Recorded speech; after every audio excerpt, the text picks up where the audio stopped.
A Christmas Carol, Stave 2, the first of the three spirits.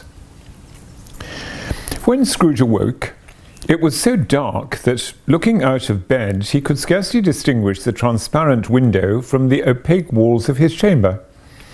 He was endeavouring to pierce the darkness with his ferret eyes when the chimes of a neighbouring church struck the 4 quarters. So he listened for the hour. To his great astonishment, the heavy bell went on from 6 to 7, and from 7 to 8, and regularly up to 12, and then stopped. 12. It was past 2 when he went to bed. The clock was wrong. An icicle must have got into the works. 12. He touched the spring of his repeater to correct this most preposterous clock, but its rapid little pulse beat 12 and stopped. "Why, it isn't possible," said Scrooge, "that I can have slept through a whole day and far into another night. It isn't possible that anything has happened to the sun, and this is 12 at noon." The idea being an alarming one, he scrambled out of bed and groped his way to the window. He was obliged to rub the frost off with the sleeve of his dressing gown before he could see anything, and could see very little even then. All he could make out was that it was still very foggy and extremely cold, and that there was no noise of people running to and fro and making a great stir, as there unquestionably would have been if night had beaten off bright day and taken possession of the world. This was a great relief, because 3 days after sight of this first of exchange pay to Mr. Ebenezer Scrooge, or his order, and so forth, would have become a mere United States security if there were no days to count by. Scrooge went to bed again, and thought, and thought, and thought it over and over and over, and could make nothing of it. The more he thought, the more perplexed he was, and the more he endeavoured not to think of the more he thought. Marley's ghost bothered him exceedingly. Every time he resolved within himself, after mature inquiry, that it was all a dream, his mind flew back again, like a strong spring released, to its first position, and presented the same problem to be worked all through. Was it a dream or not? Scrooge lay in this state until the chime had gone 3 quarters more, when he remembered on a sudden that the ghost had warned him of a visitation when the bell tolled 1. He resolved to lie awake until the hour was past, and considering that he could no more go to sleep than go to heaven, this was perhaps the wisest resolution in his power. The quarter was so long that he was more than once convinced he must have sunk into a doze unconsciously and missed the clock, but at length it broke upon his listening ear. "Ding dong." "Quarter past," said Scrooge, counting. "Ding dong." "Half past," said Scrooge. "Ding dong." "Quarter to it," said Scrooge. "Ding dong." "The hour itself," said Scrooge triumphantly, "and nothing else." But he spoke before the hour bell sounded, which it now did, with a deep, dull, hollow, melancholy 1. Light flashed up in the room upon the instant, and the curtains of his bed were drawn. The curtains of his bed were drawn aside, I tell you, by a hand, not the curtains at his feet, nor the curtains at his back, but those to which his face was addressed. The curtains of his bed were drawn aside, and Scrooge, starting up into a half-recumbent attitude, found himself face to face with the unearthly visitor who drew them, as close to it as I am now to you, and I am standing in spirit at your elbow. It was a strange figure, like a child, yet not so like a child as like an old man, viewed through some supernatural medium, which gave him the appearance of having receded from the view and being diminished to a child's proportions. Its hair, which hung about its neck and down its back, was white as if with age, and yet the face had not a wrinkle in it, and the tenderest bloom was on the skin. The arms were very long and muscular, the hands the same, as if its hold were of uncommon strength. Its legs and feet, most delicately formed, were, like those upper members, bare. It wore a tunic of the purest white, and round its waist was bound a lustrous belt, the sheen of which was beautiful. It held a bunch of fresh green holly in its hand, and, in singular contradiction of that wintry emblem, had its dress trimmed with summer flowers. But the strangest thing about it was that from the crown of its head there sprung a bright, clear jet of light, by which all this was visible, and which was doubtless the occasion of its using in its duller moments a great extinguisher for a cap, which it now held under its arm. Even this, though, when Scrooge looked at it with increasing steadiness, was not its strangest quality, for as its belt sparkled and glittered, now in one part and now in another, and what was light one instant at another time was dark, so the figure itself fluctuated in its distinctness, being now a thing with one arm, now with one leg, now with 20 legs, now a pair of legs without a head, now a head without a body, of which dissolving parts no outline would be visible in the dense gloom wherein they melted away, and in the very wonder of this it would be itself again, distinct and clear as ever. "Are you the spirit, sir, whose coming was foretold to me?" asked Scrooge. "I am." The voice was soft and gentle, singularly low, as if instead of being so close beside him, it were at a distance. "Who and what are you?" Scrooge demanded. "I am the ghost of Christmas past." "Long past?" inquired Scrooge, observant of its dwarfish stature. "No, your past." Perhaps Scrooge could not have told anybody why, if anybody could have asked him, but he had a special desire to see the spirit in his cap, and begged him to be covered. "What?" exclaimed the ghost. "Would you so soon put out with worldly hands the light I give? Is it not enough that you are one of those whose passions made this cap, and forced me through whole trains of years to wear it low upon my brow?" Scrooge reverently disclaimed all intention to offend, or any knowledge of having wilfully bonneted the spirit at any period of his life. He then made bold to inquire what business brought him there. "Your welfare," said the ghost. Scrooge expressed himself much obliged, but could not help thinking that a night of unbroken rest would have been more conducive to that end. The spirit must have heard him thinking, for it said immediately, "Your reclamation, then. Take heed." It put out its strong hand as it spoke, and clasped him gently by the arm. "Rise and walk with me." It would have been in vain for Scrooge to plead that the weather and the hour were not adapted to pedestrian purposes, that bed was warm and the thermometer a long way below freezing, that he was clad but lightly in his slippers, dressing-gown and nightcap, and that he had a cold upon him at that time. The grasp, though gentle as a woman's hand, was not to be resisted. He rose, but finding that the spirit made towards the window, clasped his robe in supplication. "I am a mortal," Scrooge remonstrated, "and liable to fall." "Bear but a touch of my hand there," said the spirit, laying it upon his heart, "and you shall be upheld in more than this."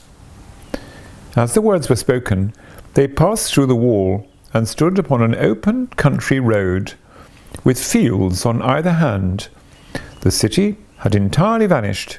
Not a vestige of it was to be seen. The darkness and the mist had vanished with it, for it was a clear, cold, wintry day with snow upon the ground. "Good heaven," said Scrooge, clasping his hands together as he looked about him. "I was bred in this place. I was a boy here." The spirit gazed upon him mildly.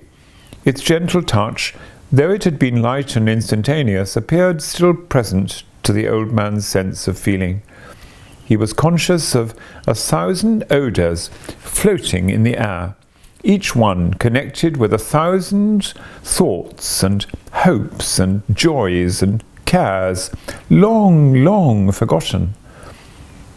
"Your lip is trembling," said the ghost. "And what is that upon your cheek?" Scrooge muttered with an unusual catching in his voice that it was a pimple, and begged the ghost to lead him where he would. "You recollect the way?" inquired the spirit.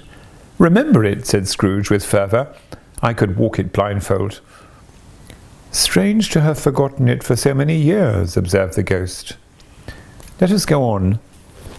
They walked along the road, Scrooge recognising every gate and post and tree, until a little market town appeared in the distance, with its bridge, its church, and winding river. Some shaggy ponies now were seen trotting towards them, with boys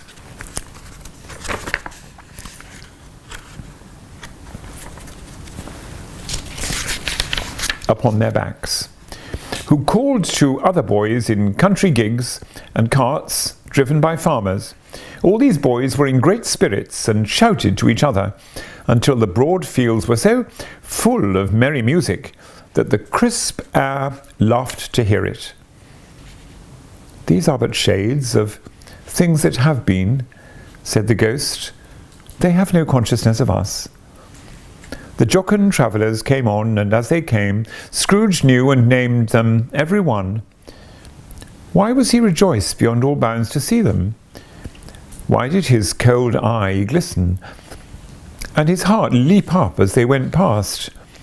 Why was he filled with gladness when he heard them give each other Merry Christmas as they parted at crossroads and byways for their several homes?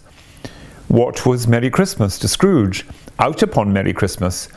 What good had it ever done to him? "The school is not quite deserted," said the ghost.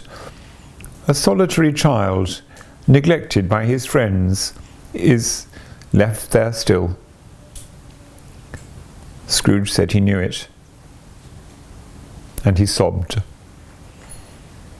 They left the high road by a well-remembered lane, and soon approached a mansion of dull red brick, with a little weathercock-surmounted cupola on the roof, and a bell hanging in it. It was a large house, but one of broken fortunes, for the spacious offices were little used. Their walls were damp and mossy, their windows broken, their gates decayed. Fowls clucked and strutted in the stables, and the coach-houses and sheds were overrun with grass.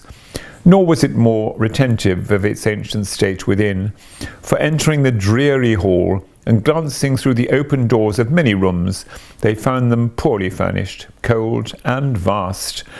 There was an earthy savour in the air, a chilly bareness in the place, which associated itself somehow with too much getting up by candlelight, and not too much to eat. They went, the ghost and Scrooge, across the hall, to a door at the back of the house. It opened before them, and disclosed a long, bare, melancholy room, made barer still by lines of plain deal forms and desks. And at one of these, a lonely boy was reading near a feeble fire. And Scrooge sat down upon a form and wept to see his poor forgotten self as he used to be. Not a latent echo in the house, not a squeak and scuffle from the mice behind the panelling, not a drip from the half-thawed waterspout in the dull yard behind, not a sigh amongst the leafless boughs of one despondent poplar, not the idle swinging of an empty storehouse door, no, not a clicking in the fire, but fell upon the heart of Scrooge with a softening influence, and gave a freer passage to his tears. The spirit touched him on the arm, and pointed to his younger self, intent upon his reading. Suddenly, a man in foreign garments, wonderfully real and distinct to look at, stood outside the window, with an axe stuck in his belt, and leading by the bridle an ass laden with wood. "Why, it's Ali Baba!" Scrooge exclaimed in ecstasy. "It's dear old honest Ali Baba. Yes, yes, I know. One Christmas time, when yonder solitary child was left here all alone, he did come for the first time, just like that. Poor boy." "And Valentine," said Scrooge, "and his wild brother, Orson, there they go. And what's his name, who was put down in his drawers asleep at the gate of Damascus. Don't you see him? And the Sultan's groom turned upside down by the genie. There he is, upon his head. Serve him right, I'm glad of it. What business had he to be married to the princess?" To hear Scrooge expending all the earnestness of his nature on such subjects, in a most extraordinary voice between laughing and crying, and to see his heightened and excited face, would have been a surprise to his business friends in the city indeed. "There's the parrot," cried Scrooge, "green body and yellow tail, with a thing like a lettuce growing out of the top of his head. There he is. Poor Robin Crusoe," he called him, when he came home again, after sailing round the island. "Poor Robin Crusoe, where have you been, Robin Crusoe? The man thought he was dreaming, but he wasn't. It was the parrot, you know. There goes Friday, running for his life to the little creek. Hallo, hallo, hoop, hallo!" And then, with a rapidity of transition very foreign to his usual character, he said, in pity for his former self, "Poor boy," and cried again. "I wish," Scrooge muttered, putting his hand in his pocket and looking about him after drying his eyes with his cuff. "But it's too late now." "What is the matter?" asked the spirit. "Nothing," said Scrooge, "nothing. There was a boy singing a Christmas carol at my door last night. I should like to have given him something. That's all." The ghost smiled thoughtfully and waved his hand, saying, as it did so, "Let's see another Christmas." Scrooge's former self grew larger at the words, and the room became a little darker, more dirty.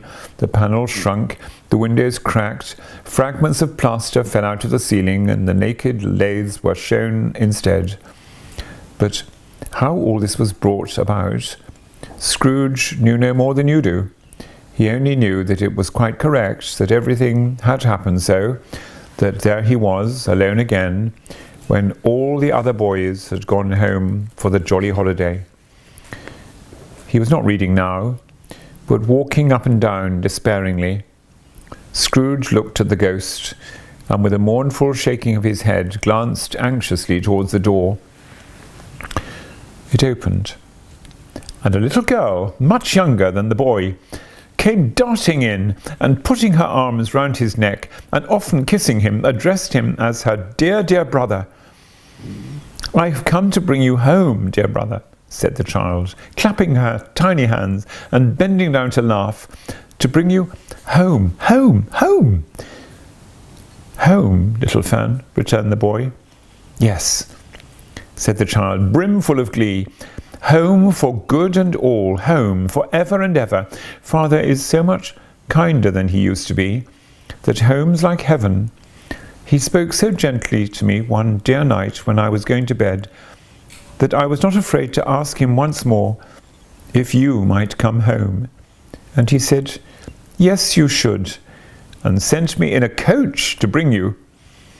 "And you're to be a man," said the child, opening her eyes, "and are never to come back here. But first, we're to be together all the Christmas long, and have the merriest time in all the world."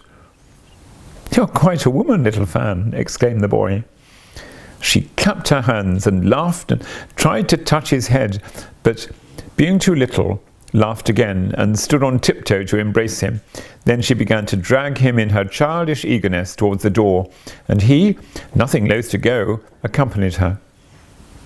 A terrible voice in the hall cried, "Bring down Master Scrooge's box there." And in the hall appeared the schoolmaster himself, who glared on Master Scrooge with a ferocious condescension, and threw him into a dreadful state of mind by shaking hands with him. He then conveyed him and his sister into the veriest old well of a shivering best parlour that ever was seen, where the maps upon the wall and the celestial and terrestrial globes in the windows were waxy with cold. Here he produced a decanter of curiously light wine and a block of curiously heavy cake, and administered instalments of those dainties to the young people, at the same time sending out a meagre servant to offer a glass of something to the postboy, who answered that he thanked the gentleman, but if it was all the same to him, he had tasted and was what he had tasted before, he had rather not. Master Scrooge's trunk being by this time tied on to the top of the chaise, the children bade the schoolmaster good-bye, right willingly, and getting into it, drove gaily down the garden sweep, the quick wheels dashing the hoarfrost and snow from off the dark leaves of the evergreens like spray. Always a delicate creature, whom a breath might have withered, said the ghost, but she had a large heart. So she had, cried Scrooge. You're right. I will not gainsay it, spirit. God forbid. She died a woman, said the ghost, and had, as I think, children. One child, Scrooge returned. True, said the ghost. Your nephew? Scrooge seemed uneasy in his mind and answered briefly, yes. Although they had but that moment left the school behind them, they were now in the busy thoroughfare of a city, where shadowy passengers passed and repassed, where shadowy carts and coaches battled for the way, and all the strife and tumult of a real city, where it was made plain enough by the dressing of the shops that here too it was Christmas time again, but it was evening, and the streets were lighted up. The ghost stopped at a certain warehouse door and asked Scrooge if he knew it. Know it, said Scrooge. Was I not apprenticed here? They went in. At sight of an old gentleman in a Welsh wig, sitting behind such a high desk that if he had been 2 inches taller, he must have knocked his head against the ceiling, Scrooge cried in great excitement, Why, it's old Fezziwig! Bless his heart, it's Fezziwig alive again! Old Fezziwig laid down his pen and looked up at the clock, which pointed to the hour of 7. He rubbed his hands, adjusted his capacious waistcoat, laughed all over himself from his shoes to his organ of benevolence, and called out in a comfortable, oily, rich, fat, jovial voice, Yo-yo there, Ebenezer, Dick! Scrooge's former self, now grown a young man, came briskly in, accompanied by his fellow prentice. Dick Wilkins, to be sure, said Scrooge to the ghost. Bless me, yes, there he is. He was very much attached to me, was Dick. Poor Dick, dear, dear. Yo-ho, my boys, said Fezziwig. No more work tonight, it's Christmas Eve. Dick, Christmas, Ebenezer. Let's have the shutters up, cried old Fezziwig, with a sharp clap of his hands, before a man can say Jack Robinson. You wouldn't believe how those two fellows went at it. They charged into the street with the shutters, 1, 2, 3, had 'em up in their places, 4, 5, 6, barred 'em and pinned 'em, 7, 8, 9, came back before you could have got to 12, panting like racehorses. Hilly-ho, cried old Fezziwig, skipping down from the high desk with wonderful agility. Clear away, my lads, and let's have lots of room here. Hilly-ho, Dick, cheer up, Ebenezer.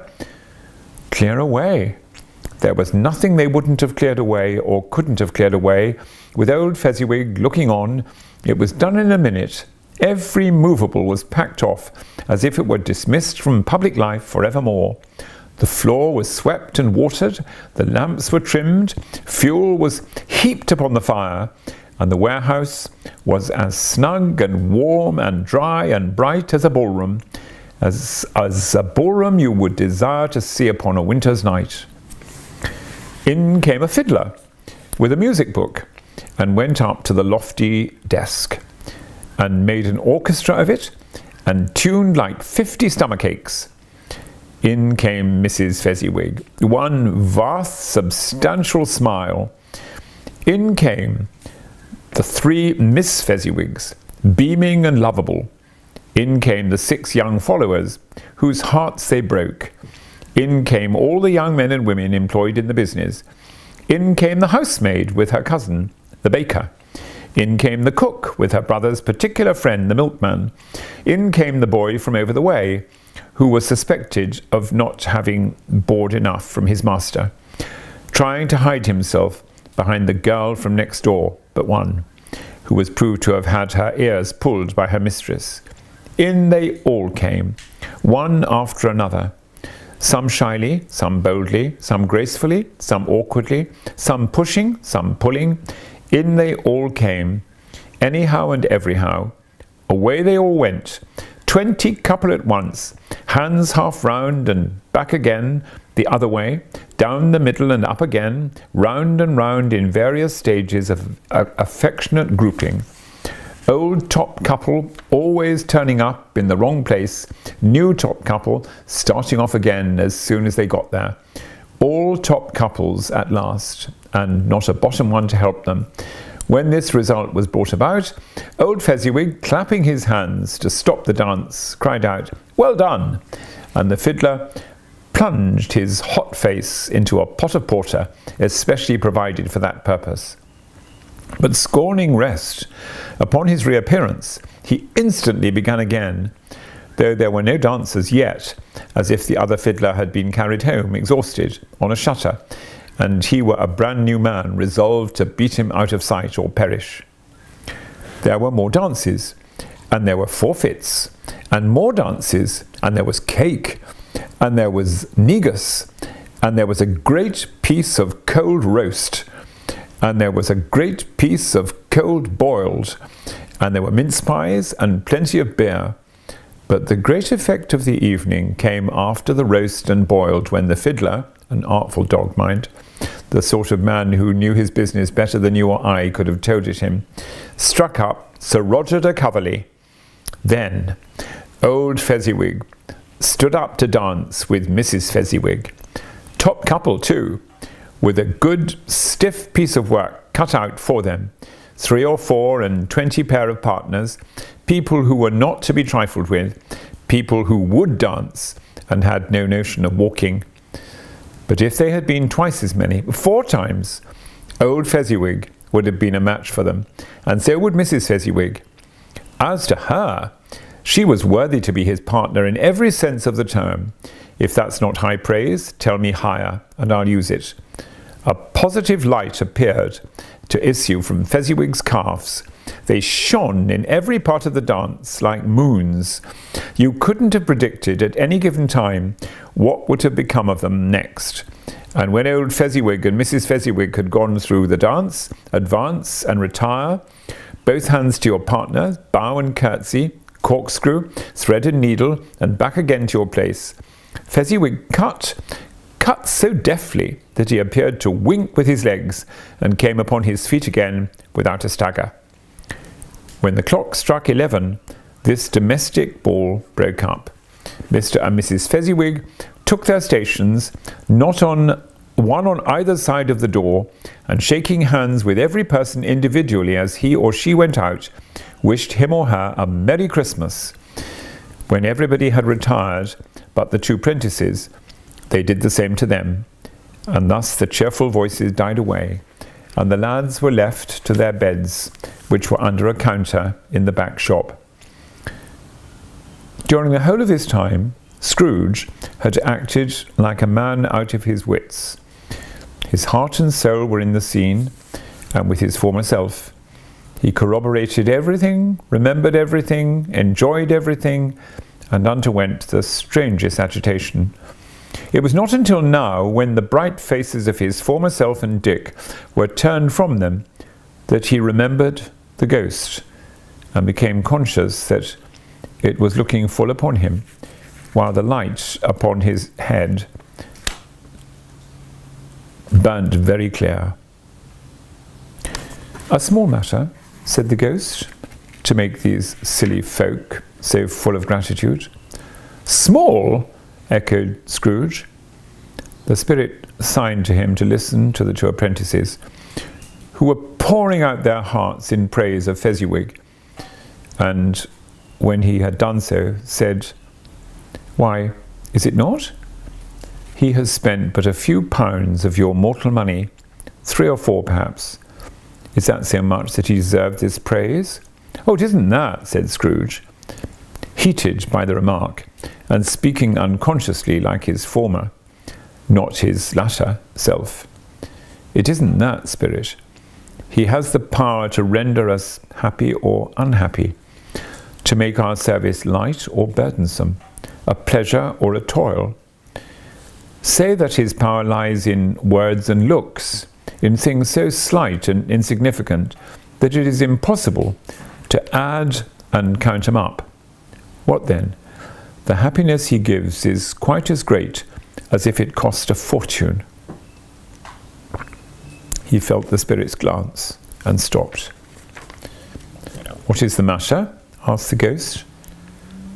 "Nothing particular," said Scrooge. "Something, I think," the ghost insisted.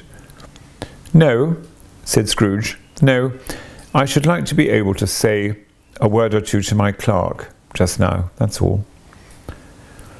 His former self turned down the lamps as he gave utterance to this wish, and Scrooge and the ghost again stood side by side in the open air. "My time grows short," observed the spirit. "Quick!" This was not addressed to Scrooge or to anyone whom he could see, but it produced an immediate effect, for again Scrooge saw himself. He was older now, a man in the prime of life. His face had not the harsh and rigid lines of later years, but it had begun to wear the signs of care and avarice. There was an eager, greedy, restless motion in the eye, which showed the passion that had taken root, and where the shadow of the growing tree would fall. He was not alone, but sat by the side of a fair young girl in a morning dress, whose eyes there were tears, which sparkled in the light that shone out of the ghost of Christmas past. "It matters little," she said softly. "To you very little. Another idol has displaced me, and if it can cheer and comfort you in time to come, as I would have tried to do, I have no just cause to grieve." What idol has displaced you?" he rejoined. "A golden one." "This is the even-handed dealing of the world," he said. "There is nothing on which it is so hard as poverty, and there is nothing it professes to condemn with such severity as the pursuit of wealth." "You fear the world too much," she answered gently. "All your other hopes have merged into the hope of being beyond the chance of its sordid reproach. I have seen your nobler aspirations fall away one by one, until the master passion, gain, engrosses you. Have I not?" "What then?" he retorted. "Even if I have grown so much wiser, what then? I am not changed towards you." She shook her head. "Am I?" "Our contract is an old one. It was made when we were both poor and content to be so, until, in good season, we could improve our worldly fortune by our patient industry. You are changed. When it was made, you were another man." "I was a boy," he said impatiently. "Your own feeling tells you that you were not what you are," she returned. "I am. That which promised happiness when we were one in heart is fraught with misery now that we are two. How often and how keenly I have thought of this. I will not say. It is enough that I have thought of it and can release you. Have I ever sought release? In words, no, never. In what then? In a changed nature, in an altered spirit, in another atmosphere of life, another hope as its great end, in everything that made my love of any worth or value in your sight. If this had never been between us, said the girl, looking mildly, but with steadiness upon him, tell me, would you seek me out and try to win me now? Oh no. He seemed to yield to the justice of the supposition in spite of himself. But he said with a struggle, you think not. I would gladly think otherwise if I could, she answered. Heaven knows, when I have learned a truth like this, I know how strong and irresistible it must be. But if you were free today, tomorrow, yesterday, can even I believe that you would choose a dowerless girl, you who in your very confidence with her weigh everything by gain, or choosing her, if for a moment you were false enough to your own one guiding principle to do so, do I not know that your repentance and regret would surely follow? I do, and I release you with a full heart for the love of him you once were. He was about to speak, but with her head turned from him, she resumed, you may, the memory of what is past half makes me hope you will, have pain in this, a very, very brief time, and you will dismiss the recollection of it gladly as an unprofitable dream from which it happened well that you awoke. May you be happy in the life you have chosen. She left him, and they parted. Spirit, said Scrooge, show me no more.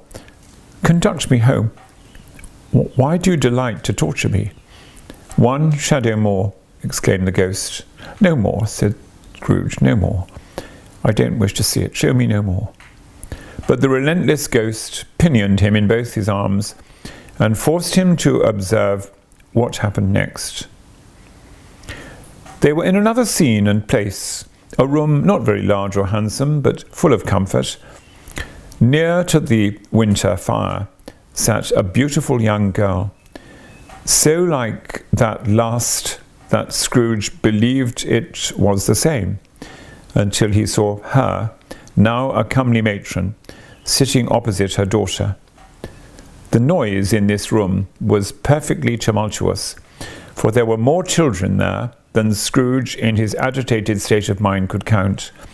And unlike the celebrated herd in the poem, they were not 40 children conducting themselves like one, but every child was conducting itself like 40. The consequences were uproarious beyond belief, but no one seemed to care. On the contrary, the mother and daughter laughed heartily and enjoyed it very much. And the latter, soon beginning to mingle in the sports, got pillaged by the young brigands most ruthlessly. What would I not have given to be one of them? Though I never could have been so rude. No, no, I wouldn't for the wealth of all the world have crushed that braided hair and torn it down, and for the precious little shoe, I wouldn't have plucked it off, God bless my soul, to save my life. As to measuring her waist in sport, as they did, bold young brood, I couldn't have done it. I should have expected my arm to have grown round it for a punishment, and never come straight again.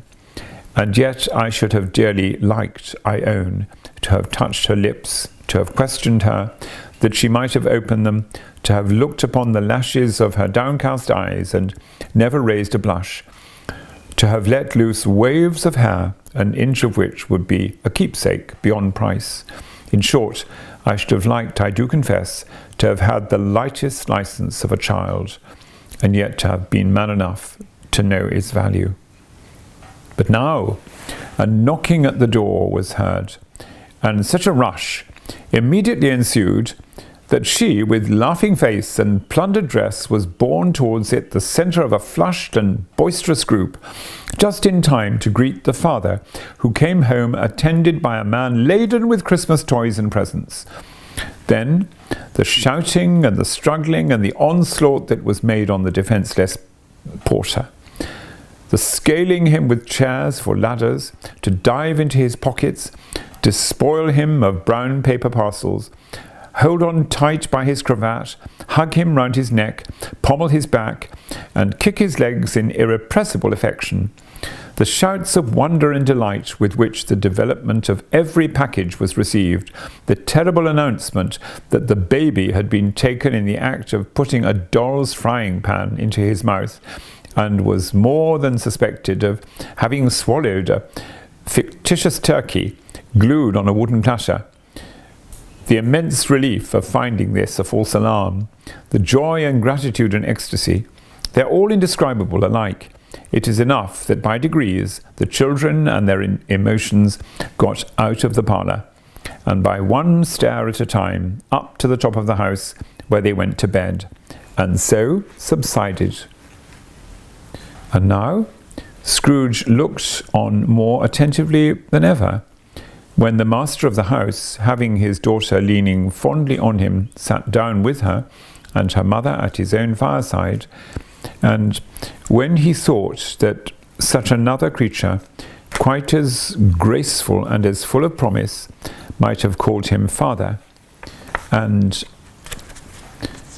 been a springtime in the haggard winter of his life, his sight grew very dim indeed. "Belle," said the husband, turning to his wife with a smile, "I saw an old friend of yours this afternoon." "Who was it?" "Guess." "How can I? I don't know," she added in the same breath, laughing as he laughed. "Mr. Scrooge." Mr. Scrooge it was. I passed his office window, and as it was not shut up and he had a candle inside, I could scarcely help seeing him. His partner lies upon the point of death, I hear, and there he sat alone, quite alone in the world, I do believe. "Spirit," said Scrooge in a broken voice, "remove me from this place." "I told you these were shadows of the things that have been," said the ghost. "That they are what they are, do not blame me." "Remove me," Scrooge exclaimed. I cannot bear it." He turned upon the ghost, and seeing that it looked upon him with a face in which, in some strange way, there were fragments of all the faces it had shown him, wrestled with it. "Leave me, take me back, haunt me no longer." In the struggle, if that can be called a struggle, in which the ghost, with no visible resistance on its own part, was undisturbed by any effort of its adversary, Scrooge observed that its light was burning high and bright, and dimly connecting that with its influence over him, he seized the extinguisher cap, and by a sudden action pressed it down upon its head. The spirit dropped beneath it, so that the extinguisher covered its whole form, but though Scrooge pressed it down with all his force, he could not hide the light which streamed from under it in an unbroken flood upon the ground.